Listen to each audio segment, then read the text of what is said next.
तो इसे आम मतदाताओं में गुस्सा था और 7 से 11 बजे के बीच केवल मात्र 10% मतदान ही हुआ था, क्योंकि ये मतदान मेरा है।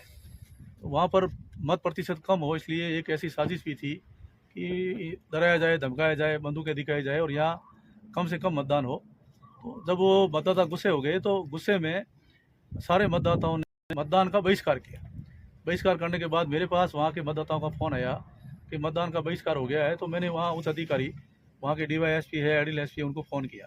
तो उन्होंने जाकर के उस सुरक्षाकर्मी को समझाया। अधिकारियों के समझाने के बाद में भी वो सुरक्षाकर्मी नहीं माने और इसी प्रकार से घूंघट उठा करके उनके चेहरे देख रहे थे और उनके मुंह में से शराब की बदबू आ रही थी।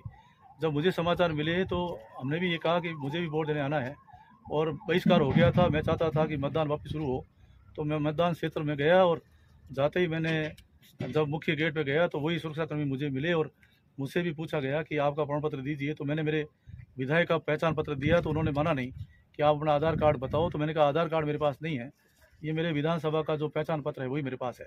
तो इस प्रकार से वो बढ़ गए कि नहीं आप नहीं अंदर जा सकते।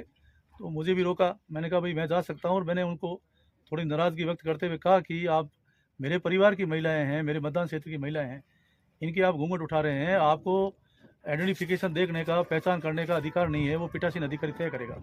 लेकिन उन्होंने कहा नहीं, ये काम नहीं हो सकता, आप ही वापस जाइए। तो मैंने कहा मेरे को वोट देने दीजिए। थोड़ी बहस हुई और बहस होते ही उन्होंने मेरे के सामने बंदूक तान दी और बंदूक तानी तो मैंने थोड़ी नाराज़गी जताई। बस इतना सा वाक़या था, इससे ज़्यादा कुछ नहीं था। और इसको जो सोशल मीडिया पे चल रहा है, मैं ये चाहता हूँ कि जो वाक़या वहाँ पे हुआ है, अगर किसी को भी इस वाक़ये से ठेस पहुँची है तो मैं क्षमा प्रार्थी हूँ और क्षमा माँगता हूँ, माफ़ी माँगता हूँ।